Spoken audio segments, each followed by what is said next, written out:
बच्चों को दुआएं, बड़ों को सलाम। फ़िज़ा है मेरा नाम। आप देख रहे हैं मॉर्निंग विद फ़िज़ा 24 न्यूज़ पर। आई होप आप सब खैरियत से होंगे और अपना आज का दिन भी बहुत खूबसूरती से डिज़ाइन कर रहे होंगे। अच्छा, एक बात मैं ये कहना चाह रही थी कि जैसे मैं बहुत ज़्यादा ये बात बोल रही होती हूँ कि सुबह सुबह जो है अपनी चीज़ों को ऑर्गेनाइज़ करने के लिए जैसे ही आप नाश्ता वाश्ता करें तो कुछ ना कुछ एक पेपर लेके उसमें अपनी चीज़ों को टाइम टेबल के हिसाब से जैसे बनाते होते हैं ना, उससे लिखना शुरू कर दें कि आज मेरे ये काम है, मैंने वो करना है।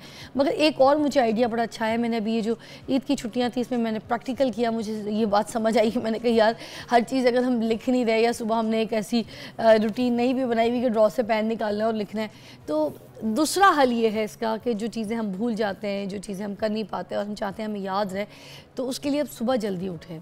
सुबह जब आप जल्दी उठेंगे, चाहे आपने किसी काम के लिए जाना है, स्कूल जाना है या किसी कोई ऐसे पिकनिक प्लेस में जाना है या कोई ऐसे आपने सबको ऑर्गेनाइज़ किया हुआ है कि भाई इस टाइम पे हमने इस जगह पे मिलना है, तो भाई आप घर से जिस टाइम पे भी निकलने उससे 1 घंटा पहले आप घर पे सोकर उठ जाएं। जब आप सोकर उठेंगे 1 घंटा पहले आप नाश्ता कर रहे होंगे, चाय पी रहे होंगे, थोड़ा ख़ुद को टाइम दें, कोई आधा घंटा, कोई घंटा, कोई 40 मिनट, ये ख़ुद के साथ ख़ुद कलामी, सुबह सुबह अकेले ख़ुद से बातें, सोचें, ऐसे बैठें, सोचें, कुछ चुप रहें,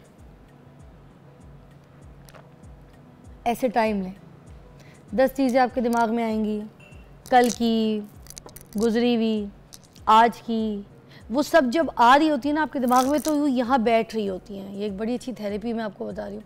वो यहाँ बैठ रही होती हैं तो लिखने विखने की ज़रूरत भी नहीं पड़ती। सारा दिन के जो आपके एक्शंस होते हैं ना उसमें वो सारी मूवमेंट खुद ब खुद आ जाती हैं। और वो जो चिड़चिड़ापन है, मुझे लगता है जब आप खुद को टाइम देते हैं तो आपके अंदर की चिड़चिड़ाहट वो निकल जाती है, खुराहट निकल जाती है, आपकी तबीयत में बड़ी नरमी आ जाती है, सलीका आ जाता है, थोड़ी सी सब्र आ जाती है आपकी पूरी तबीयत में। तो ये ख़ुद को टाइम देना बहुत इंपॉर्टेंट है। और मुझे लगा कि ख़ुद को टाइम सबसे ज़्यादा आप दे सकते हैं सुबह सुबह उठ के। बल्कि बच्चों को स्कूल भेजने से भी पहले जो पहला टाइम है, क्योंकि बच्चे भी स्कूल पे जब आप तैयार कर रहे होते हैं तो फिर उनको बहुत गुस्सा कर देते हैं, खा मैं नहीं, ये सब नहीं। बच्चों के साथ खुराहट, इस तरह की नफ़रत बच्चों को नहीं सिखानी। पॉजिटिविटी, ना मियाँ के साथ खुद उठा लें, खुद नाश्ता कर लें, खुद चाय कर लें, नहीं, ये सब कुछ निकल जाएगा। ख़ुद को टाइम दें, जल्दी उठें, जल्दी। ठीक है, अब हम चलते हैं अपने शो की तरफ।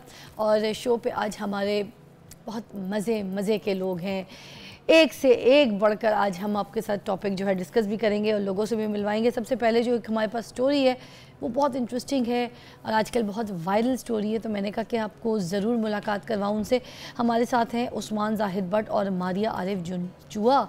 और इनकी स्टोरी ये है कि लड़की जो है वो मुल्तान से हैं और लड़के जो हैं वो लाहौर से हैं। इन दोनों की इंस्टा पे आपस में चैट हुई, आपस में प्यार हुआ और उसके बाद बात शादी तक पहुंची। जब बात शादी तक पहुंची तो इसकी जो लड़की की साइड है ना, वहाँ पे लड़की ने कहा कि मैं बिल्कुल भी इस चीज़ पे राज़ी नहीं होंगी कि कोई मुझे देखने के लिए आए लड़के वाले और मैं ट्रे लेकर आऊँ और मैं सिलेक्ट और रिजेक्ट हूँ। तो यहाँ पर सीन ये होगा कि जो लड़का है वो ट्रे लेकर आएगा, जैसे लड़की वाले की तरफ लड़के वाले आते हैं उसी तरह मेरे घर वाले लड़की ने कहा आपके लड़के वालों की तरफ जाएंगे, आपको देखेंगे, आपको सिलेक्शन करेंगे, तो फिर शादी होगी। अब वो कैसे हुई, क्या हुआ, इसलिए हमने कपल को यहाँ बुला लिया और हमारे साथ तशरीफ़ फरमाया। अस्सलाम वालेकुम। वालेकुम सलाम।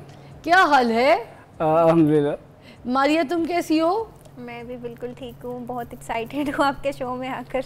अच्छा, थैंक यू। चलो जी मारिया, पहले तो अपनी ज़बानी अपनी कहानी सुनाओ कि ये सिलसिला कैसे हुआ, फिर उसके बाद हम सवाल करते रहेंगे, हैं? अच्छा जी, तो तुमने ये कहा कि मैं जो हूँ ट्रे लेकर नहीं आऊँगी, मेरे घर वाले जाएंगे लड़के की तरफ और लड़के को सिलेक्ट और रिजेक्ट जो करना है वो करेंगे। हाँ। ट्रे लेके वो आएगा। बिल्कुल, क्योंकि मैं यही काफ़ी जब से मैं बड़ी हुई हूँ मैं यही सोचती थी कि यहाँ पे लड़की को क्यों देखने जाते हैं और उसको शो पीस की तरह ट्रीट किया जाता है। उठ के दिखाओ, चल के दिखाओ, ऐसा होता है, बहुत से घरों में होता है। और लड़की ट्रे लेकर जा रही होती है और उसको सर से लेकर पाँव तक देखा जा रहा होता है। तो मैं सोचती थी लड़के को भी तो जाके देख सकते हैं ना, क्योंकि दोनों की शादी हो रही होती है। तो इसलिए फिर मैंने तो यही डिसाइड किया था कि जब मेरी शादी होगी तो लड़के को देखा जाएगा जाके, और हाँ। वो भी तब अगर पहले से मैं पसंद कर चुकी होंगी, क्योंकि चाहे लड़की हो या चाहे लड़का हो, पहले एक चीज़ को हम डिसाइड कर लें, उसके बाद वहाँ पर जाएं, ताकि ये भी नहीं कि वहाँ रिजेक्शन हो। हाँ, रिजेक्ट करने का सोच कर मत जाएं कि वहाँ जाके देखेंगे पसंद ना आई, नाक मोटा हुआ, लड़की मोटी हुई या काली हुई तो रिजेक्ट करके आ जाएंगे। हाँ। तो पहले अच्छी तरह से डिसाइड कर लें, क्योंकि आप पिक्चर्स देख लेते हैं, सोशल मीडिया का ज़माना है, उसके बाद आप जाके वीडियोस भी देख लेते हैं। बिल्कुल सब कुछ देखा हुआ होता है। एग्जैक्टली।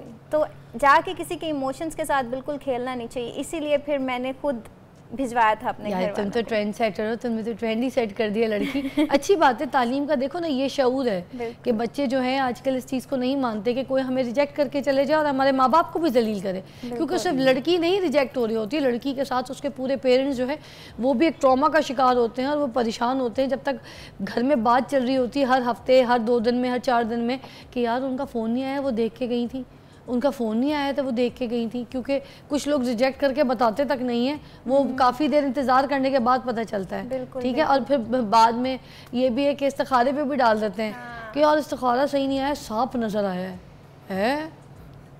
हालांकि वो खुद एक इच्छाधारी सांप होते हैं। और इस्तिखारा भी मेरी खाला की, फुफ्फी की, पता नहीं किसने किया है, हाँ, खुद भी नहीं किया होता, किसी और पे डाल देते हैं। जबकि इस्तिखारा करना भी खुद चाहिए, किसी पे किया हुआ इस्तिखारा आपकी ज़िंदगी पे कैसे मुसल्लत हो सकता है। उस्मान मुझे बताओ, जब तुम्हें इनके घर वाले देखने के लिए आए, कितने लोग थे?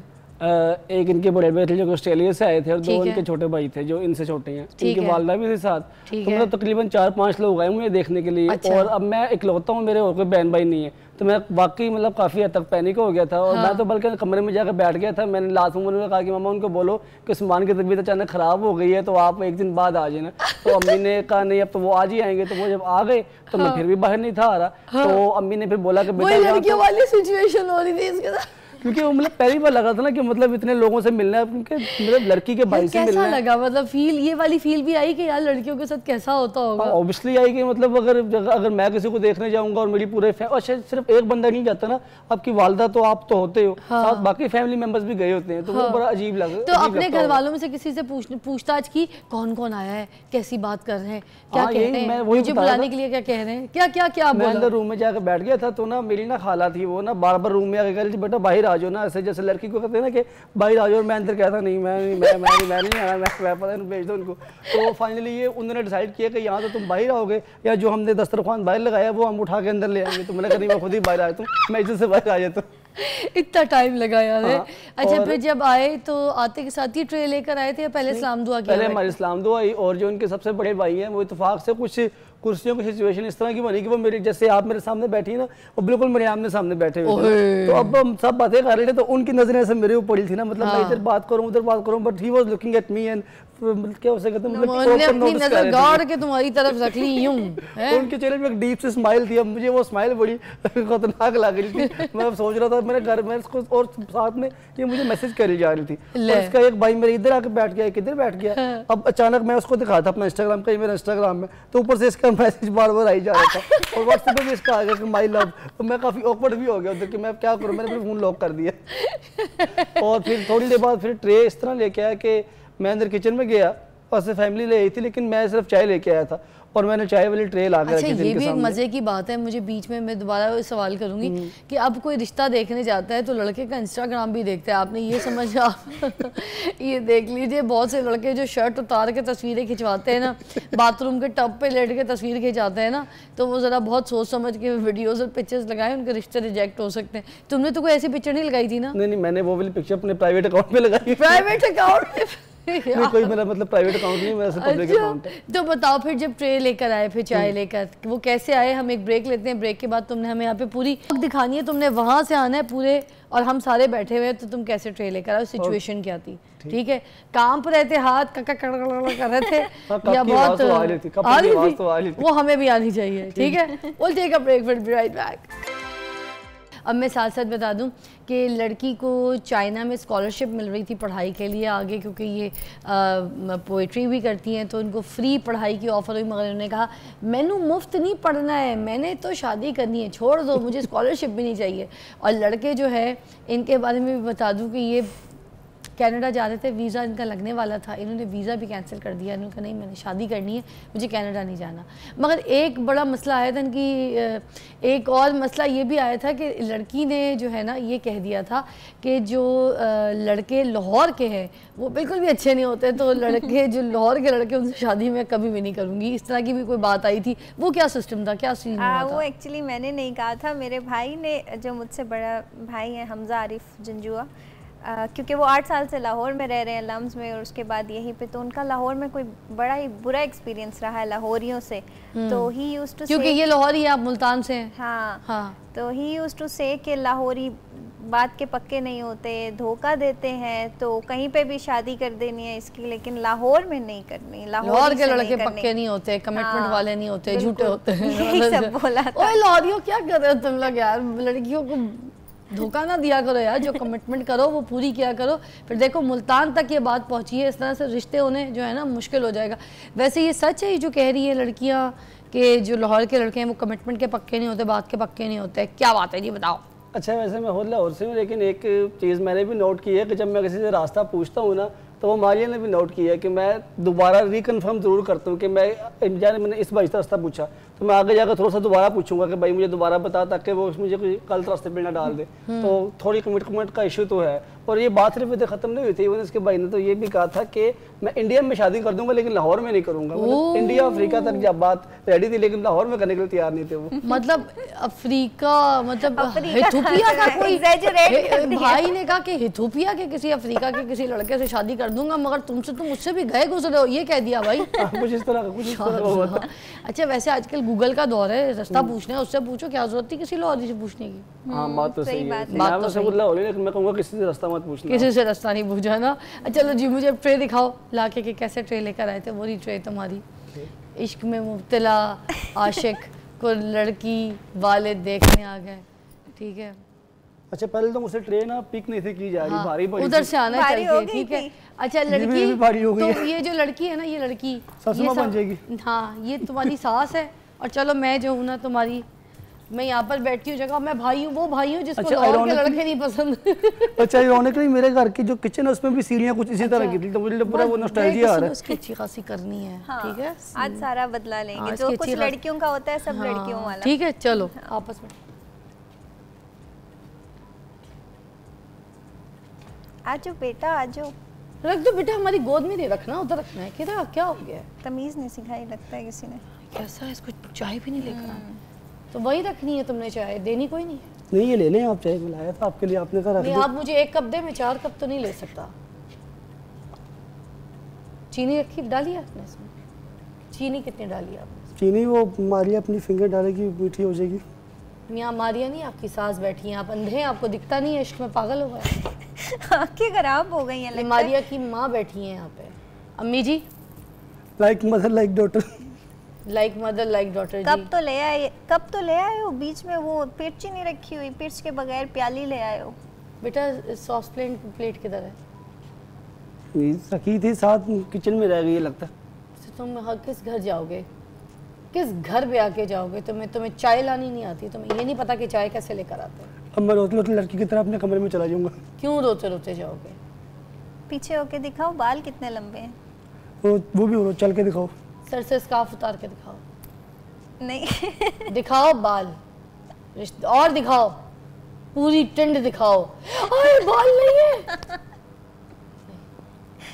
अम्मी कैसे शादी करेगी लड़की, मतलब आप खुद सोचे, मेरी बहन, हमने इतने नाजों से पाला है, लड़के के सर में बाल नहीं है, गंजा है, बालों में हाथ भी नहीं फेर सकती। पता नहीं उसने क्या देख लिया इसमें, पागल है, अंधी है। मैं तो आपको कह रही, काला जादू कराया होगा लड़के ने। काला जादू किसी बंगाली बाबा के पास गया होगा, पता नहीं, बंगाली के पास गया या किसी इथोपिया वाले बाबा के पास गया।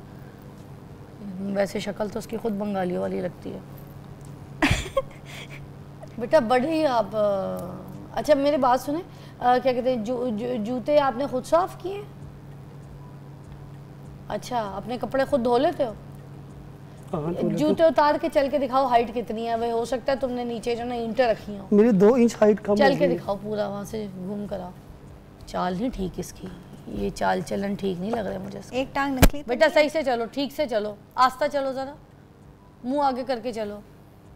एक टांग नकली है मुझे लगता है। मुझे भी थोड़ा सा तेज चलना, भागो। बेटा डांस आता है तुम्हें? नो, हाँ थोड़ा सा आता है।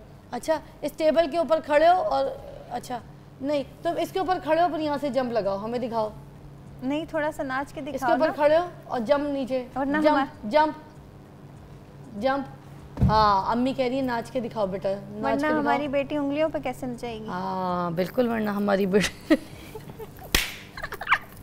बेटा नाच के दिखाओ। ऐसे नाचते हैं, उंगलियों के इशारों पे नाचना है। उंगलियों के इशारे पे नाचना। हाँ गोल गोल ऐसे ऐसे। हाँ। ये नाच तो लेता है वैसे, इतना तक तो ठीक है। इशारों पे नाच लेगा, बेटी के इशारों पे नाच लेगा, कोई बात नहीं, बाल नहीं भी हुए तो कोई बात नहीं। वैसे बस जैसे मैं रोज उसको नाश्ता बना के खिलाऊंगा। है? रोज नाश्ता बना के खिलाऊंगा। नाश्ता बना के खिलाओगे? और जब भी आपके घर आऊंगा आपको चाय भी बना के दूंगा। चाय बना के दोगे? अच्छा ठीक है। वो अम्मी जी की टांगे दबा के दिखाओ। हाँ अम्मी जी टांगे दबा लेते हो? अम्मी जी की टांगे दबा देंगे। हाँ अम्मी ज्यादा जोर से तो नहीं दबेगी, ये ना आपकी टांग जोर है ही नहीं। बस बस अम्मी जी का गला भी दबा दोगे क्या? दबा सकते हो? नहीं अम्मी जी का गला कैसे दबा सकते? नहीं लड़का अच्छा लगता है, ठीक है। बैठो बेटा बैठो। हाँ अब मुझे बताओ कि पढ़ाई कहाँ तक की है तुमने? पढ़ाई काले इल्म में PhD की हुई है? दोनों में की हुई है। दोनों में की हुई है। अम्मी इसलिए तो फंसा लिया फौरन से हमारी बेटी को, इतनी भोली थी फौरन से फंस भी गई है। इतनी प्यारी खूबसूरत बहन मेरी, देखो। अच्छा मुझे बताओ 2 एकम 2 आता है तुमको? 2 एकम 2? 2 एकम 2, 2 दूनी 4, 2 तिया 6, 2 चौके 8। हाँ इतना तो आता है। इतना तो आता है, सुनाओ। 2 एकम 2, 2 दूनी 4, 2 तीनी 6, 2 चौनी 8, 2 8 के बाद पानी 10, 2 पानी 10 2 पानी 10 पानी पानी। ये तो मुझे भी नहीं आता। पानी मुझे नहीं आता ना। अच्छा शायरी आती है? हाँ शायरी आती है। सुनाओ, जिस लड़की को तुम पसंद कर रहे हो वो शायर भी है, सुनाओ। मेरी बहन बहुत बड़ी पोएट है। 1 मिनट है तुम्हारे पास। जो उसने कहा था कि पंजाबी बड़ी शायरी आती है, पंजाबी गाने सुनते कहा था ना उसने अच्छा बताया था। 1 मिनट के अंदर फौरन बता दो कि मेरी बहन से शादी क्यों करना चाहते हो तुम। 1 मिनट है तुम्हारे पास, जल्दी बताओ। क्योंकि जब मैं उसकी आंखों में देखता हूँ मेरा दिल की धड़कनें बढ़ जाती है, मेरी सांसें ऊपर नीचे होने लगती है, मेरी आंखें बहुत ज़्यादा बड़ी हो जाती है और मेरी जो खून की रफ्तार है मेरे नब्ज़ में वो तेज़ हो जाती है और मैं बहुत तेज़ बोलने लग जाता हूँ और मैं सो नहीं पाता हूँ। मैं सुबह उठता हूँ, मुझे खाने के बाद भूख नहीं लगती, सोने के बाद नींद नहीं आती, मुझे समझ नहीं आती मेरे साथ क्या होता है, बस मुझे कुछ हो जाता है उसको देख के। बेटा इलाज कराओ अपना, ये तो कोई बीमारी है, आपको दायनी इसका इलाज तो आपकी बहन के पास ही, अब तो वही करेगी। चलो हमें रिश्ता कबूल है। जहेज में क्या क्या लाओगे? जहेज में गिटार।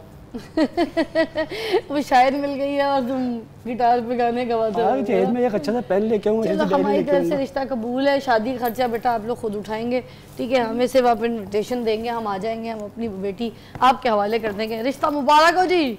वाह भाई क्या बात है। थैंक यू सो मच, बहुत अच्छा लगा आप लोग से मिलकर। इट्स इंटरेस्टिंग स्टोरी एंड जिसको भी देखें प्यार मोहब्बत हो, सोशल मीडिया का दौर है। इनका स्टेप मुझे अच्छा लगा, इन्होंने घर पे जाके अपने पेरेंट्स से बात की। वो बात अलग है कि थोड़ी सी लड़की ने ट्रेंड सेट चेंज कर दिया। लड़की ने कहा मुझे देखने कोई नहीं आएगा, मेरे घर वाले बल्कि लड़के को देखने जाएंगे और फिर बात आगे चलेगी। तो ये थोड़ा ट्रेंड सेट था, अच्छा था, डिफरेंट। आजकल के दौर में ये सब चीज़ें बच्चे अपनी तालीम की वजह से शऊर हासिल कर चुके हैं और फिर इस तरह की बात भी करते हैं। तो आई थिंक इस तरह की डिमांड बुरी नहीं है। जब 2 घर वाले राज़ी, लड़का लड़की राज़ी, तो फिर क्या करेगा काजी। तो बहुत खुश रहिए, एंजॉय कीजिए और एक ब्रेक के बाद आपको मिलते हैं। Welcome back, you watching morning with Fiza. नाज़रीन अभी हमारे पास एक बड़ी स्पेशल मेहमान है जिनसे हम आज जिस टॉपिक के ऊपर बात करेंगे वो बड़ा स्पेशल है। टॉपिक कुछ इस तरह का है कि जैसे सोशल मीडिया में आपने देखा होगा कि बहुत सारे लोग ऐसी ऐसी पिक्चर्स अपलोड करते हैं, ऐसी ऐसी चीज़ें लगाते हैं जो उनके पास है ही नहीं। ऐसे ऐसे ब्रांड्स पहन के अपलोड कर रहे होते हैं जो उनके पास होते ही कोई नहीं। ऐसे ऐसे कपड़े, ऐसे ऐसे खानों की चीज़ें अपलोड कर रहे होते हैं जो कभी वो खा लेते हैं, मगर उनको हर वक्त इस तरह की उनकी पॉकेट इजाज़त नहीं देती कि वो रेगुलरली इस तरह का कुछ खा सकें, मगर इन सारी चीज़ों को देख के ये जो नमूदो नुमाइश वाली चीज़ें, उसके बाद जो बाकी लोग हैं जो सोशल मीडिया पे इस तरह की पिक्चर्स देखते हैं, तो जो आम बंदा है या जो इस तरह से कमेंट कर रहा होता है या फिर ऐसे आम शहरी है, तो माशरे पे जो असर होता है इस तरह का होता है कि वो ख़ुद अपनी ज़िंदगी में भी ये सब चीज़ें लाने की कोशिश करता है। वो कहता है ये चीज़ मेरे पास नहीं है, ये मैंने ख़रीदनी है, ये ब्रांड मेरे पास नहीं है, ये मैंने भी लेना है, ठीक है, अच्छा ये ब्रांड की पिक्चर इसने लगाई थी इस बैग की, ये बैग मैंने भी ख़रीदना है, मैंने भी जाके इसी बैग के साथ तस्वीर खिंचवानी है, ये इस जगह पे गया था, मैंने भी इस जगह पे जाना है, इसने इस खाने की तस्वीर लगाई थी रेस्टोरेंट में जाके, मैंने भी उसी रेस्टोरेंट में जाके वो खाना खाना है, मैंने वो तस्वीर। ये चीज़ें जो है ना, कॉम्पिटिशन्स, ये दौड़, ये शुरू हो गई। अब इसका इम्पैक्ट क्या है, अच्छा है, बुरा है, इन सब चीज़ों के ऊपर बात करेंगे हम। यहाँ पर डॉक्टर कंवल खालिद हैं, सोशोलॉजिस्ट, हमारे साथ मौजूद है। अस्सलाम वालेकुम। अस्सलाम वालेकुम, क्या हाल है फिज़ा? ठीक ठाक कंवल जी, बहुत बहुत शुक्रिया आपके टाइम और तशरीफ आवरी का। और as you are looking pretty again, I would like to tell you कि sari suits you, wow. Thank you so much and I love your colour, thank you, thank you. But मुझे साड़ी बड़ी ग्रेसफुल लगती है जो ख़वातीन है, और जब कैरी करे, कुछ बहुत मुश्किल से गिनती आप करते हैं जो कुछ ऐसी सेलिब्रिटीज़ हैं या कुछ ऐसी खातून हैं जो साड़ी बहुत अच्छी तरीके से कैरी करती हैं, उनमें से one of you know. Thank you so much. Actually this is one of my favourite dresses, और अब तो पिछले तकरीबन 12-14 साल से मैं ज़्यादा साड़ियाँ पहनती हूँ, और हाँ, इसको कैरी करना थोड़ा सा मुश्किल है, but once you know the secret then it's very easy। अरे वाह, अरे वाह। अच्छा कंवल जी, ये बात कर रहे थे हम कि जो नमूशो नुमाइद है, नमूदो नुमाइश वाली कहानियाँ चल पड़ी हैं इतनी ज़्यादा सोशल मीडिया पे, तस्वीरें और वीडियोज़, और अब ये सिस्टम ही शुरू हो गया है हर कोई इसको फॉलो करने के लिए। कोई जैसे अब देख, कोई डाइट नहीं कर रहा, ठीक है, जिम जाते हैं, तस्वीरें लगाना शुरू कर देते हैं, फिर दूसरा बंदा क्या करता है, वो जिम नहीं कर रहा होता या कुछ भी नहीं कर रहा होता, वो अपने फ़िल्टर लगा के अपने मुंह को स्क्वीज़ करके, जिस्म को स्क्वीज़ करके तो तस्वीरें अपलोड कर देता है। अब ये एक अजीब सी दौड़ फैल गई है। अब वो जो नॉर्मल है बंदा, जो कभी इस तरह की जिम या चीज़ें नहीं कर रहा और अच्छी नॉर्मल उसकी हालत है, तो वो भी अब जाके कहता है नहीं मैंने भी जिम जाना है, मैंने भी ऐसी तस्वीर लगानी है, मैंने भी ये वेट कैच करना है, यूँ बॉडी बनानी है। अब ये सारे तो ये पागल पड़ गए लोग। फिज़ा, आपने मेरे ख्याल मेरी और आपकी वाइब्स जो हैं बहुत अच्छे से मिलती हैं, क्योंकि अभी जब मैं आ रही थी मुझे पता चला था कि इस टॉपिक पे बात करनी है, तो यही एंगल था जिस पे मैंने सोचा था कि मैं इस पे आ जाऊंगी, लेकिन हमने आगाज़ ही उसी एंगल से किया है। अच्छा। ये जो हम जिम का और फिटनेस का एक हमने तरीका जो सोशल मीडिया के ऊपर शुरू किया है। देखिए, फ़िटनेस से अच्छी चीज़ कोई नहीं है और हर फर्द के लिए बहुत ज़रूरी भी है, लेकिन फ़िटनेस को नंबर 1 एक तो अननेचुरली एडवर्टाइज़ करना, और दूसरी बात ये है कि ग्रुप प्रेशर्स जो हैं उनको इंक्रीज़ करना। हमारा जो सोशल मीडिया है वो इस वक्त बहुत ज़्यादा ये काम कर रहा है। अगेन मैं कहूँगी कि हेल्थ कॉन्शियस होना, अपने वेट को देख के चलना, अपने आप को लेके चलना is the best thing that can happen, लेकिन उसके लिए एक कहते हैं ना अननेचुरल गोल्स सेट कर देना।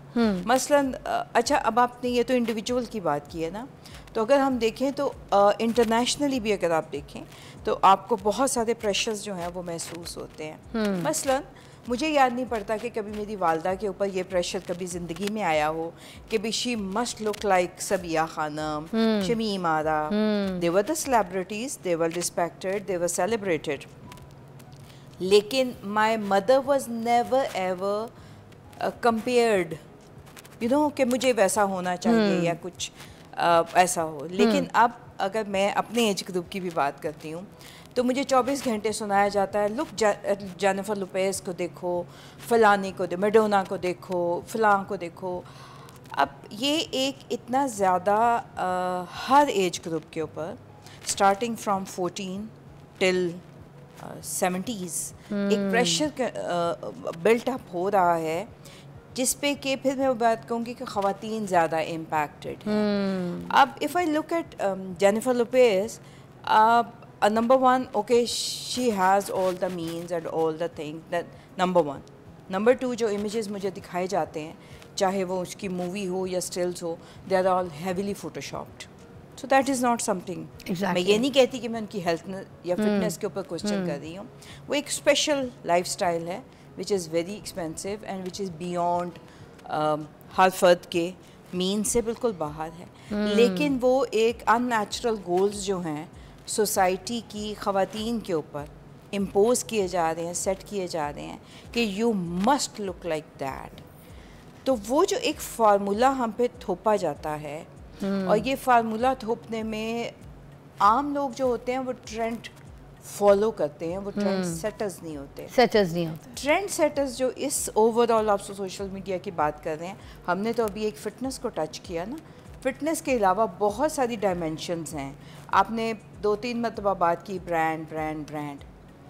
वो जो ट्रेंड सेट हो रहे हैं वो मैं या आप नहीं कर रहे हैं, ठीक है, बल्कि वो ब्रांड, बल्कि वो कॉर्पोरेट कर रहा है। अच्छा। और वी आर फोर्स्ड टू।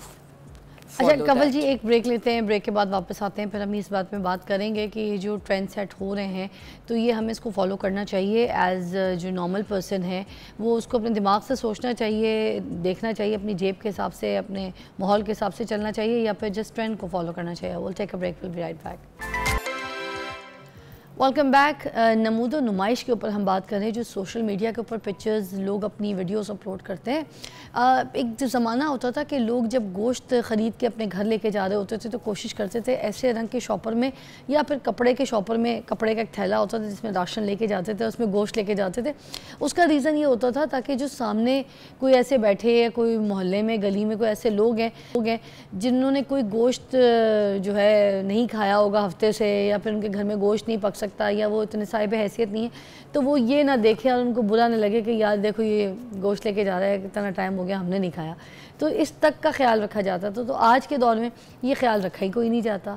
आज के दौर में तो हम महंगे से महंगे खानों की, महंगे से महंगे चीज़ों की तस्वीरें जो है वो खींच के जो अपलोड कर रहे होते हैं। नया घर ले लेते हैं तो एक एक जगहों के कोनों की तस्वीरें जो हैं अपलोड करते हैं। हमारे बहुत से ऐसे सेलिब्रिटीज़ हैं जो कभी कोई घर लेते हैं तो उसके कोनों की तस्वीरें बस अपने घर की लगाते रहते हैं, अपने महंगे से महंगे चीज़ें, अपने फानूस, अपनी पेंटिंग्स, अपने सोफ़े, अपने कार्पेट्स, अपने रग्स, इनफैक्ट अपने टेरेस, हर चीज़ को इस तरह से नमूदो नुमाइश का हिस्सा बना लेते हैं कि सामने वाला देख के उन चीज़ों पे जो ना हिर्स करना शुरू कर देता है। अच्छा एनीवे, हम बात करते हैं यहाँ पर डॉक्टर कंवल से। तो आप मुझे बताइए, अभी मैं ना थोड़े दिन पहले अभी लंदन गई हुई थी, तो मेरी जितनी यहाँ पे भी बड़ी अच्छी कुछ दोस्तें हैं, कुछ ऐसी मेरी सोशल दोस्तें हैं जिनके थ्रू मुझे मतलब उनको भी मिलना पड़ता है। मुझे इतने मैसेजेस आते थे। वो जो नोरा फतेह ने बैग लिया एलवी वाला, वो प्लीज़ तुमने हैरट से मेरे लिए लेकर आना, मुझे पिक्चर्स भेज के कि नोरा फतेह वाला बैग, नोरा फतेह वाला, मतलब किसी सेलिब्रिटी ने वो एलवी का बैग पकड़ लिया है, ठीक है, जबकि वो अपनी आम कैजुअल हालत में थी, मगर यहाँ से पूरा पाकिस्तान आधा पागल हुआ था कि नोरा फतेह वाला ग्रे कलर में ही लाना है। मतलब what is this? I think this is more of marketing stunts. वो जो नोरा फतेह ने भी बैग पकड़ा था, मुझे कोई हैरत नहीं होगी कि उसी ब्रांड के लोगों ने नोरा फतेह को जो है वो एज लाइक पहले होता था कि एडवर्टीज़मेंट सीधी आती थी ना, टीवी पे इश्तहार चल गया लॉन का और बैग का, हमने देख लिया और सोच लिया। अब एडवर्टीज़मेंट डायरेक्टली भी होती है और इनडायरेक्टली तो बहुत ही ज़्यादा होती है। सो मैं समझती हूँ कि इस वक्त आपको जैसे भी ये ब्रांड्स दिखाई दे रहे हैं, फिर वही बात आ जाती है कि हमने सोसाइटी में मस्ट कर दिया लोगों को कि अगर आपके पास ये बैग नहीं है तो इसका मतलब है कि आपकी कोई वर्थ और वैल्यू नहीं। ह्यूमन जो एक वैल्यू है उसको हमने चीज़ों के साथ अटैच, मतलब हम इंसान की वर्थ जो है उसके बैग, उसके जूते, उसके स्कार्फ, उसकी ज्वेलरी, उसकी घड़ी से करते हैं। जी, अब जो है ये एक सोच डेवलप हुई है। और मैं आपको दिलचस्प बात बताऊं कि ये सोच बाय चांस नहीं है, ये एक बड़ा एक प्रॉपरली जिसको कहते हैं, क्योंकि मैं एडवर्टाइजिंग और मार्केटिंग पढ़ती भी रही हूँ और मैं उसकी स्टूडेंट भी रही हूँ। मेरा बैचलर और मास्टर्स जो था वो एडवर्टाइजिंग एंड मार्केटिंग में था। तो ये बाकायदा मार्केटिंग स्ट्रेटजीज़ हैं। अब ये 90s से ऑनवर्ड्स हमें ज़्यादा नज़र आती हैं और उसके अंदर हमने ये देखे सेलिब्रिटीज़ जो हैं, जो नहीं भी थी ना, उनको फिर बनाया गया। Kardashians, they are nobodies but they were like carved out of it. और उनका बुनियादी मकसद ये है कि वो आप देखिएगा कि वो मुख्तलिफ ब्रांड्स को, मुख्तलिफ नामों को प्रमोट कर रही होती हैं। जैसे आपने अभी कहा कि नोरा फतेही ने वो बैग पकड़ लिया, तो उसके बाद पूरी, and this is not only in Pakistan, it's everywhere. अब उसमें हो क्या रहा है, इसका फ़ायदा कौन उठा रहा है? उसका फ़ायदा जो है वो जो ब्रांड है, जो कॉर्पोरेट है, वो उठा रही है।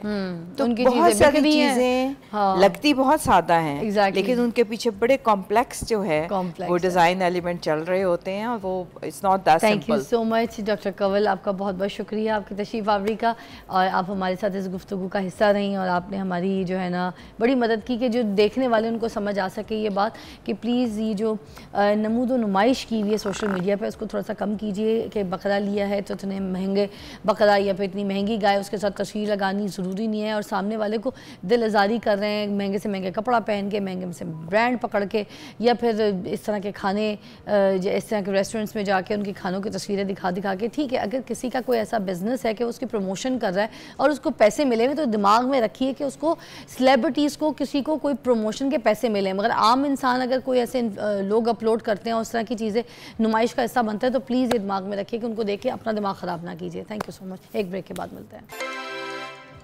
वेलकम बैक, आप देख रहे हैं मॉर्निंग विद फ़िज़ा, और अब हम बात करेंगे हाइपरटेंशन और हाई ब्लड प्रेशर के ऊपर, that how to live with hypertension and high blood pressure.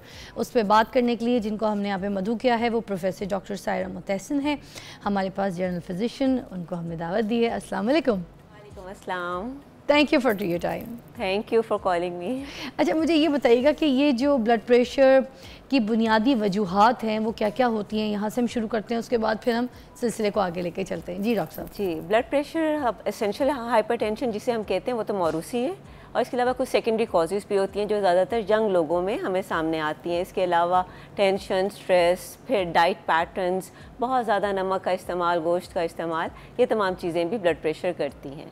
अच्छा, तो इसके क्या क्या नुकसानात हो सकते हैं जिसको अगर हो गया है, अब हाइपरटेंशन चल रहा है, ब्लड प्रेशर चल रहा है, इसके क्या क्या डेंजर्स मतलब नुकसानात जो हैं वो बॉडी में किए जा सकते हैं अगर किसी पेशेंट को हो जाता है तो? फ़िज़ा, आपने बहुत ही अच्छा सवाल किया, क्योंकि इसे हम साइलेंट किलर कहते हैं। अक्सर ब्लड प्रेशर का पता नहीं मालूम होता, लोग चेक नहीं कराते, तो ब्लड प्रेशर जब कोई डैमेज कर दे या कॉम्प्लिकेशंस करे तो मालूम तब होता है। मिसाल के तौर पर फालिज कर सकता है, या हार्ट अटैक कर सकता है, ये गुर्दों को ख़राब कर सकता है, आँखों की बीनाई इसकी वजह से जा सकती है, और बहुत ये आप हाई ब्लड प्रेशर की बात कर रही हैं या लो ब्लड प्रेशर में ये सारे सिम्टम्स होते हैं? हाई ब्लड प्रेशर की मैं बात कर रही हूँ, और हाई ब्लड प्रेशर ही को हम साइलेंट किलर कहते हैं। अच्छा। जो लो ब्लड प्रेशर है उसमें तो आप गिर सकते हैं, कहीं चोट लग सकती है, फ्रैक्चर हो सकता है, लेकिन हाई ब्लड प्रेशर जो है वो साइलेंट किलर है, वो आराम से इंसान के अंदर से उसकी तबाही करता है। अच्छा, और इनकी वजूहात जो आपने अभी बयान की थी उसमें क्या ये डाइट वगैरह भी आपने कहा कि जो है वो असर करता है, कि मतलब अगर डाइट ठीक नहीं है, नमक ज़्यादा खा रहे हैं, या फिर अंडे का ज़्यादा इस्तेमाल, या फिर तेल घी ये चिकनाई वाली चीज़ें और गोश्त वगैरह ज़्यादा खाने की वजह से फिर ये जो हाइपरटेंशन ब्लड प्रेशर ये बढ़ा रहता है, तो ये बहुत ज़्यादा है, इस चीज़ का इम्पैक्ट है? फ़िज़ा, आपने ना फिर बहुत मज़े की बात की है, क्योंकि बहुत से लोग मिथ्स पे यकीन करते हैं और कुछ चीज़ें जो वाकई हाइपरटेंशन करते हैं। अब मेडिकल के अंदर जो बुक्स हैं या हमारी यूरोपियन सोसाइटी ऑफ हाइपरटेंशन जिसकी गाइडलाइंस को हम फॉलो करते हैं, उसमें ब्लड प्रेशर जो कॉज करती हैं डाइट्स, उनमें ये तमाम बीफ, मीट, ये तमाम चीज़ें शामिल हैं। इसके अलावा आपने इस तरह का चर्बी और ये फैटी चीज़ें, जिसमें हम अगर अपने लोकल सेटिंग में देखें तो देसी घी, मक्खन, मलाई, ये तमाम चीज़ें भी हाइपरटेंशन कॉज करती हैं। अच्छा। लेकिन अंडे के ऊपर जितना इल्ज़ाम है वो बहुत ज़्यादा है। अगर हम किसी से कहें ना आप अंडा रोज़ खा लें तो फ़ोन कहता है जी मुझे तो ब्लड प्रेशर की तकलीफ़ है, मेरा ब्लड प्रेशर तो नहीं हाई हो जाएगा। हाँ। जो अंडा है उसके अंदर वाइट पार्ट जो एल्ब्यूमिन्स हैं, एल्ब्यूमिन्स एक नेचुरल प्रोटीन है जिसकी बेस्ट बायोअवेलेबिलिटी है, हाईएस्ट क्वालिटी ऑफ प्रोटीन है एल्ब्यूमिन्स। अच्छा। जो कि और कोलेस्ट्रॉल जो एग के अंदर यॉक है उसके अंदर मौजूद है, लेकिन उसमें भी हाई वाइटामिन्स हैं। इतने एक अंडे खाने से ब्लड प्रेशर तेज़ नहीं होता। हाँ, अगर उस पर आप नमक डाल के खाएंगे फिर तो ब्लड प्रेशर तेज़ होगा। और आपको पता है अभी आजकल जैसा कुर्बानी का मौसम भी है और ईद का सब अभी तक कुर्बानी के गोश्त ही खा रहे हैं जी। तो कुर्बानी के गोश्त में हाजमे के लिए हर तरह के चूरन, हर तरह के नमक, जिसमें हिमालय नमक, काला नमक, पिंक नमक, गुलाबी नमक, हर तरह के नमक खाए जा रहे हैं। ऐसे ही है। अब जो अंडा है उससे तो आप बच रहे हैं कि हमने नहीं खाना, भी इससे ब्लड प्रेशर हो जाता है, लेकिन जो नमक है वो बेदरेग इस्तेमाल किया जा रहा है। तो जो कम करना है वो नमक है, ना कि अंडा नहीं छोड़ना, नमक का आपने कम करना है अपना। अच्छा, तो आप कह रही हैं कि सबसे ज़्यादा जो चीज़ें छोड़नी है उसमें नमक छोड़नी है, चर्बी वाली चीज़ें छोड़नी है, चाहे वो उसमें देसी घी भी अगर है तो उसको भी छोड़ना है जिसको हाइपरटेंशन है, राइट? ऐसे उसको कम करना है अपनी ज़िंदगी में। अच्छा, क्या अगर पेरेंट्स को हाइपरटेंशन और ब्लड प्रेशर का मसला है तो क्या बच्चे जो होंगे उनको भी आगे यही मसले होंगे? इनहेरिटेडली होता है ये? बिल्कुल हेरिटरी होता है। जैसे हमने बात की कि ज़्यादातर जो लोग हैं उनमें एसेंशियल हाइपरटेंशन होती है, वो बिल्कुल स्मार्ट अपने तमाम रूटीन्स को फॉलो कर रहे हैं, उनकी लाइफस्टाइल बड़ी काम एंड पीसफुल है, लेकिन फिर भी उन्हें ब्लड प्रेशर हो जाता है। अब क्वेश्चन तो ये कि उन्हें कैसे हुआ? क्योंकि उनके जीन्स में ऐसी जीन्स मौजूद थी कि जो कि वरासत में उनको मिली। उनके पेरेंट्स को ब्लड प्रेशर था, उनको भी ब्लड प्रेशर हो गया, और इसे हम कहते हैं एसेंशियल हाइपरटेंशन। तो एसेंशियल हाइपरटेंशन ही साइलेंट किलर है कि लोग अक्सर ये मालूम ही नहीं होता कि मुझे ब्लड प्रेशर है, और उन्हें कोई ऐसी अलामत भी मालूम नहीं होती, और अचानक से पता चलता है कि दिल का दौरा पड़ गया, या उनको फालिज का अटैक हो गया, या गुर्दे ख़राब हो गए। तो ये तो हम कॉमन देखते हैं। तो उन लोगों में ज़्यादातर मौरूसी ब्लड प्रेशर ही होता है जो कि वालिदैन से बच्चों में ट्रांसफ़र हुआ होता है। अच्छा, कोई ऐसी ग़िज़ाएँ हैं क्या डॉक्टर साहिबा जिसमें अगर कोई ब्लड प्रेशर ज़्यादा बढ़ा हुआ है घर पे और फील है कि भाई ये तो बहुत हैवी है, तो उसमें हम कुछ ऐसी चीज़ खा लें, नींबू वाला पानी हो गया, इसबगोल हो गई, कोई ऐसी पक्की बना के, या कोई ऐसे हर्ब्स या कोई ऐसी सब्ज़ी जिसको हम खाएं तो फिर फ़ौरन हमारा ब्लड प्रेशर थोड़ा सा नॉर्मल की तरफ जाना शुरू हो जाए? Please guide. जी, ब्लड प्रेशर को अगर हमने नॉर्मल रखना है तो उसके लिए सबसे इम्पॉर्टेंट चीज़ लाइफस्टाइल मॉडिफिकेशंस है। जल्दी सोना, सुबह जल्दी उठना, उसके बाद वॉक करना, और डाइट के अंदर नमक का इस्तेमाल कम से कम सुबह की वॉक कह रही हैं आप? जी हाँ, सुबह की वॉक, जब सूरज अभी तलू नहीं हुआ होता उस वक्त की वॉक तो बेस्ट है।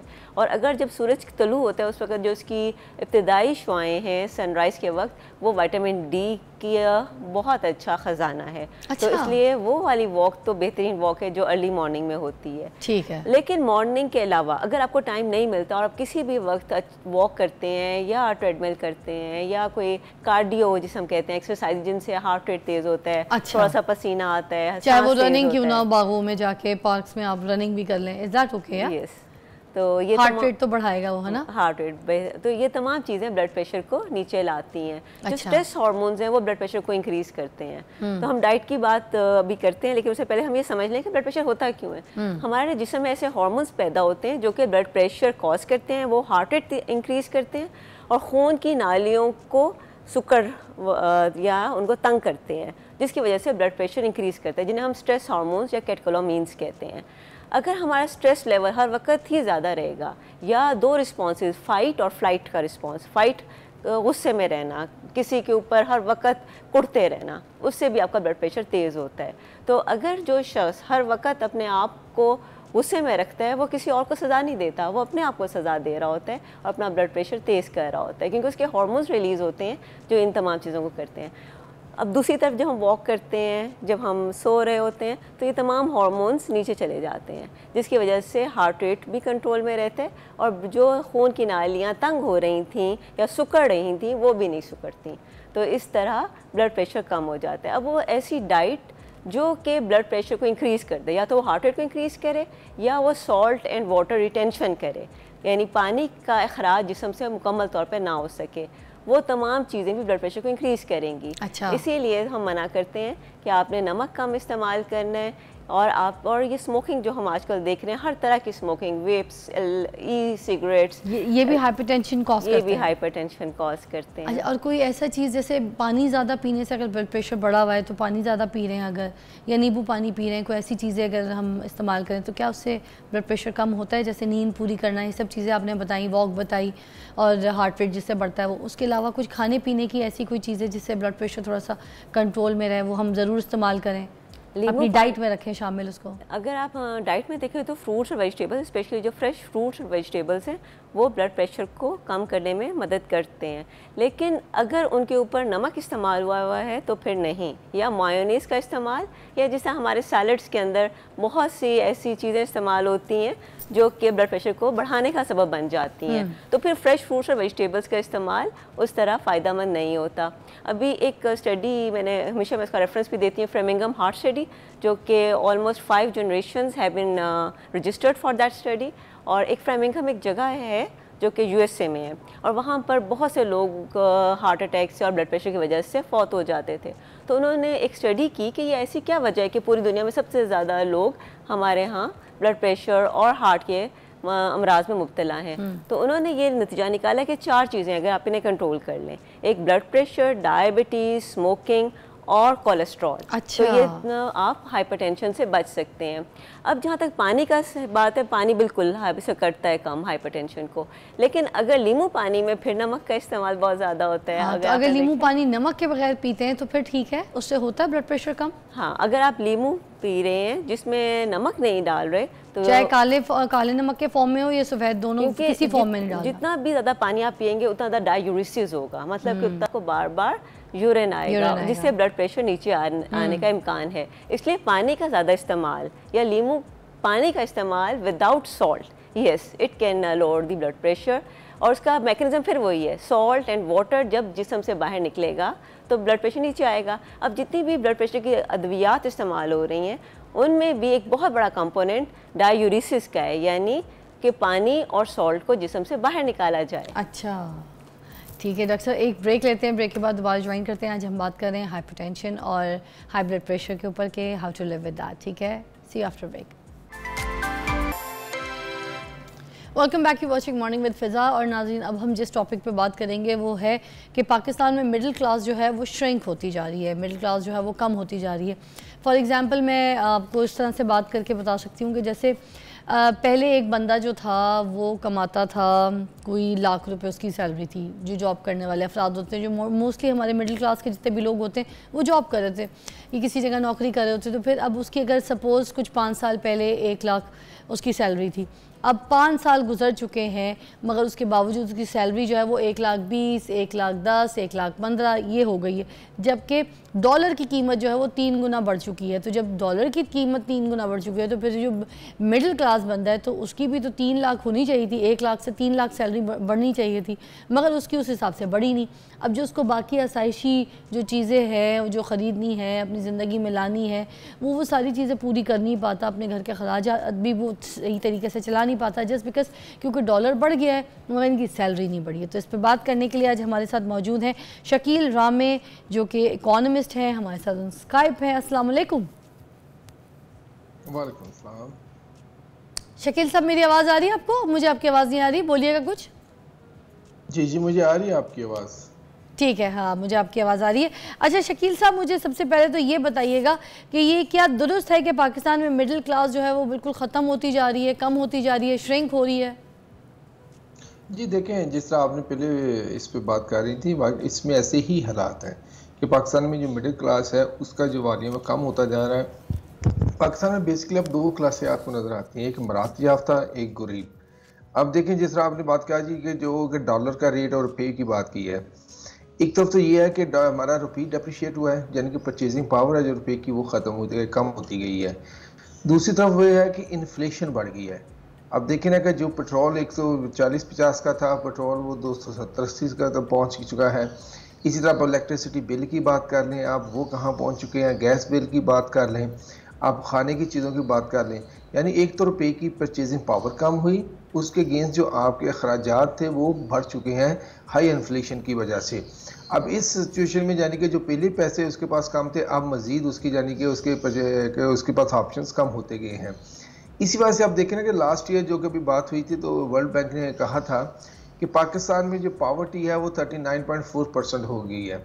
ऑलमोस्ट 40% पॉपुलेशन जो है कि पावर्टी लाइन से नीचे है, जिसका मतलब था कि 95 मिलियन और समथिंग जो लोग हैं पावर्टी लाइन के नीचे चले गए हैं। दुरुस्त ऐसे। अब इसमें देखें तो अगर आप ये देखें, वो था कि जो $2 से ऊपर यानी कि लो जिसकी हम बात करते थे कि वो पर डे से कम है उसकी इनकम, वो उसमें यानी कि शामिल होते थे। अगर हम एक और मैयर को अडॉप्ट करें यानी कि फूड इनसिक्योरिटी को हम देखें, क्योंकि खाना जो है कि ये एक बुनियादी ज़रूरत है, खाने के बगैर कोई सर्वाइव नहीं कर सकता। हमने 2013-14 में एक स्टडी की थी, उसमें था कि पाकिस्तान में 58.8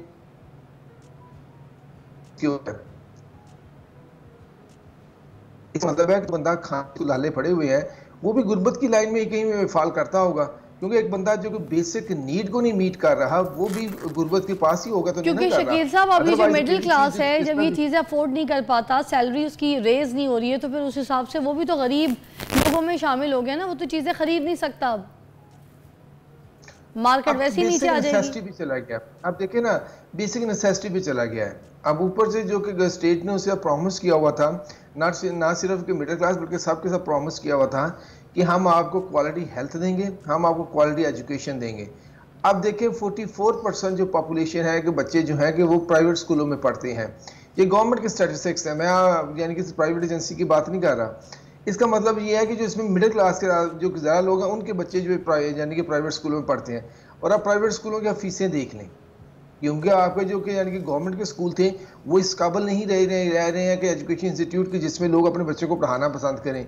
क्योंकि जो अमीर थे, जो हमारा ये क्या कहते हैं कि हमारा मरातिया तबका है जिसको ब्यूरोक्रेसी कहते हैं, जनरल जज जिनको सबको कहते हैं, इनके बच्चे भी ऑलरेडी प्राइवेट स्कूलों में पढ़ रहे थे। वो कोई भी ध्यान नहीं जाता आपके गवर्नमेंट के स्कूलों पे। आप एक ये एडिशनल क्या कहने के खर्चा पड़ गया लोगों पे, यानी कि उनको अपने बच्चों की एजुकेशन के लिए भी प्राइवेट स्कूलों की तरफ देखना पड़ता है। और यहाँ पर उनकी जगह फीसें देखें तो ठीक ठाक किस्म की फीसें हैं। इसी तरह जो हेल्थ है, आप इस्लामाबाद के किसी यानी कि जो गवर्नमेंट के हॉस्पिटल चल जाए, आपको लग पता जाएगा कि यहाँ पर क्या सिचुएशन है फैसिलिटीज़ की। लोगों को प्राइवेट जाना पड़ रहा है और ऊपर से गवर्नमेंट टैक्स पे टैक्स लगाई जा रही है, इस बार मजीद टैक्स लगा दी है। तो ये सिस्टमेटिकली आप जो मिडिल क्लास है, जो किसी भी मुल्क की इकानमी की जान होती है, आप उसको वीक कर रहे हैं। और वीक करने का नतीजा ये होगा कि इकोनॉमिक ग्रोथ जो आपके समझते हैं कि वो उसको पुश नहीं दिया जा सकता। शकील साहब एक ब्रेक लेते हैं, ब्रेक के बाद आपको दोबारा ज्वाइन करते हैं, उसके बाद मजीद जैसे इसी टॉपिक पे एक break. Welcome back, you watching morning with Fiza. हमारे साथ मौजूद हैं शकील रामे साहब, इकोनॉमिस्ट हैं, और आज हम बात करें कि जो मिडिल क्लास है वो जो स्क्वीज़ हो रही है, कम होती जा रही है, श्रिंक हो रही है, वो क्यों हो रही है, उस पर क्या जो है मतलब नुकसानात हैं, जो भी है इस पर बात कर रहे हैं हम शकील साहब से। शकील साहब मुझे ये बताइएगा कि मिडिल क्लास के ख़ात्मे से क्या नुकसानात हो रहे हैं? देखें, अभी ख़ात्मे की बात नहीं हम कहते हैं अभी थोड़ी सी श्रिंक हो रही है और उसकी क्या कहते हैं कि परचेजिंग पावर ख़त्म हो रही है। और इसकी वजह से हो ये रहा है कि जब आपकी इकानमी जो बेसिकली हम जिसको कहते हैं जिसमें ग्रोथ पुश आता है, वो मिडिल क्लास के खर्चे से आता है। अब देखें, जिस ममालिक की हम इर्द गिर्द की बात करते हैं, हम कहते हैं उसकी मिडिल क्लास बड़ी स्ट्रांग है तो उसकी इकनॉमिक ग्रोथ के प्रॉस्पेक्ट्स काफ़ी ज़्यादा है, क्योंकि जो मिडिल क्लास होती है वो आपके मुल्क में यानी कि चीज़ों पे स्पेंड करती है। मसलन जिस तरह मैंने बात की थी प्राइवेटाइजेशन की, अगर बात करें तो ये जो स्कूल प्राइवेट हुए हैं तो एजुकेशन प्राइवेट सेक्टर में गई है, तो ये भी मिडिल क्लास करती है और इसमें मोस्टली मिडिल क्लास के लोग होते हैं जो कि इस सेक्टर को चलाते हैं।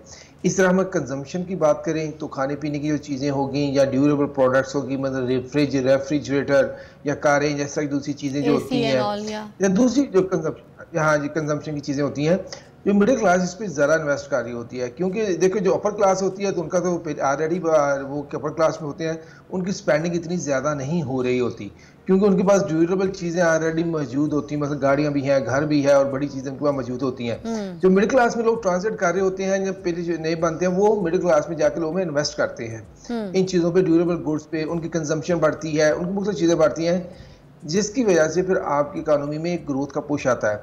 अभी जो हो रहा है अनफॉर्चुनेटली जो हमारी एग्जिस्टिंग मिडिल क्लास है, नई लोगों ने मिडिल क्लास में क्या शामिल होना, जो एग्जिस्टिंग मिडिल क्लास है उसकी इतनी ज़रा प्रॉब्लम है कि उसकी यानी कि परचेजिंग पावर कम हुई है और उसके बाद रिसोर्सेज कम हुए हैं, जिसकी वजह से उसकी कंजम्पशन पे भी असर पड़ रहा है। अब देखिए इस दफ़ा आप जब ईद को अब देखते हैं, अभी कुर्बान की ईद गुजरी है, आपने पहले कभी एनालिसिस करने तो मैं तो अपने इधर एनालिसिस कर रहा था, कुछ लोग जो कि पहले 3 या 4 कुर्बानी करते थे वो 1-2 पे आ गए। हाँ, और 1-2 तो फिर कुछ लोगों ने नहीं भी की, वो अफोर्ड ही नहीं कर सके।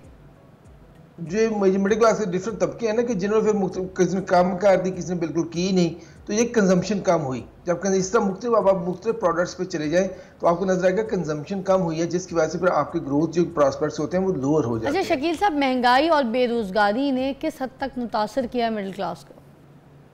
ये सिर्फ मिडिल क्लास का मसला नहीं है महंगाई और बेरोजगारी। हम देखें आपको फोकस आज मिडिल क्लास है, मगर ये तो सबसे ज़्यादा जो इम्पैक्ट पड़ा है ये तो लोअर क्लास पे पड़ा है।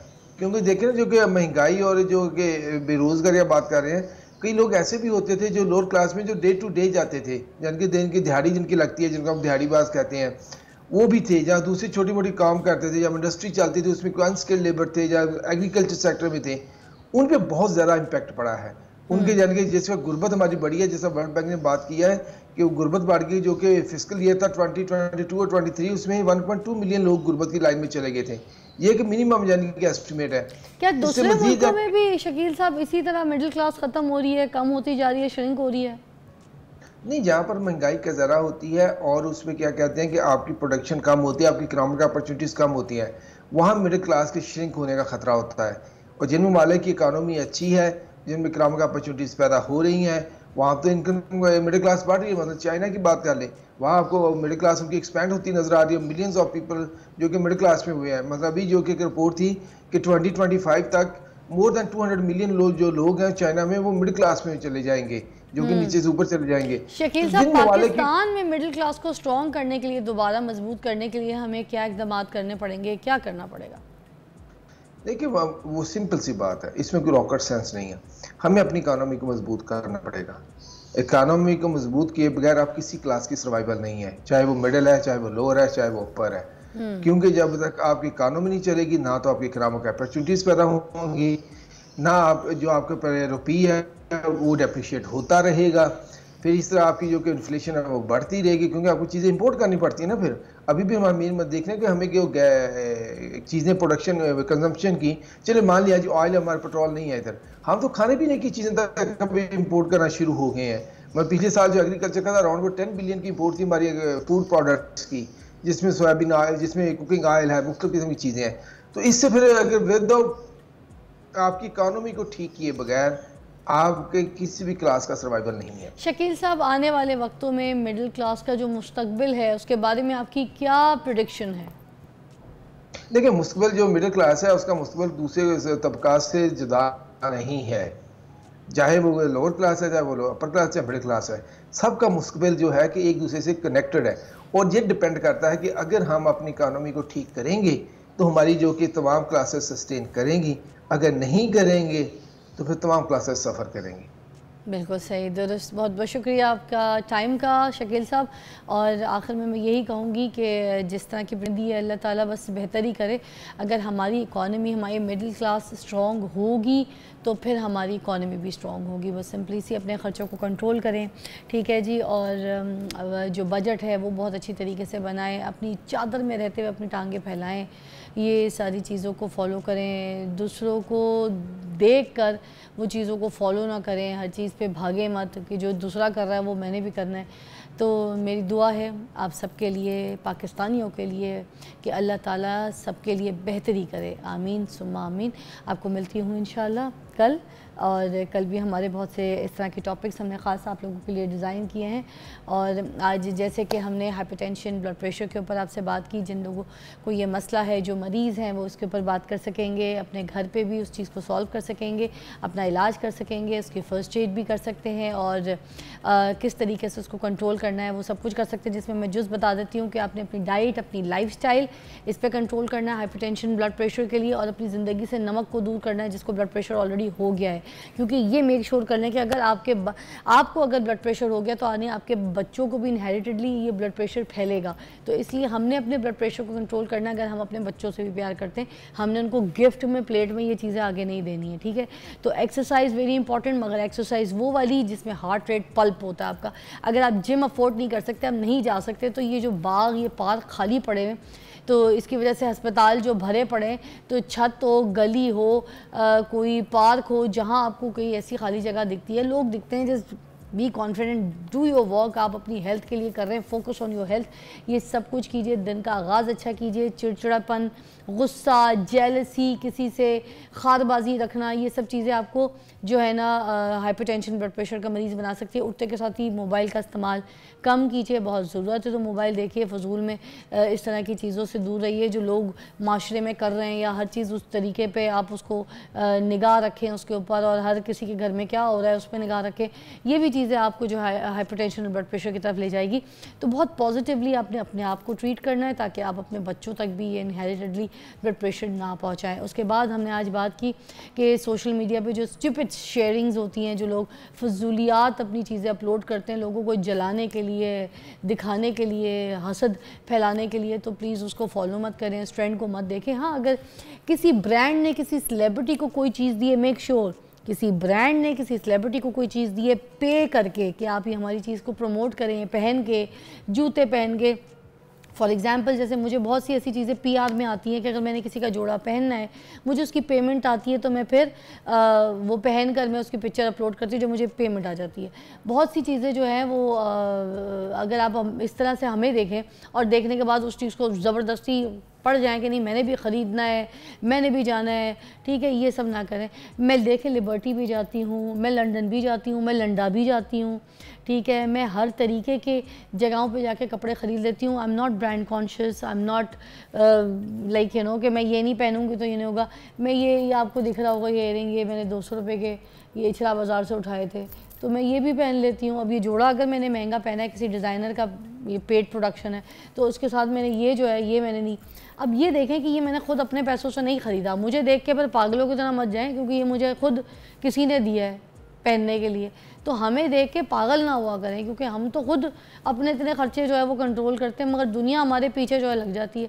आम जैसे लोग घर में सादे कपड़े पहनते हैं, वैसे ही मैं भी, मेरे पास भी अगर आप मेरी जाके कबर्ड देखें तो बहुत से सेलिब्रिटीज़ हैं जिनके पास अलमारी, वार्डरोब रूम, ये सब कुछ सेटअप है, मगर मेरे पास ऐसे कोई इस तरह की सेटअप नहीं है।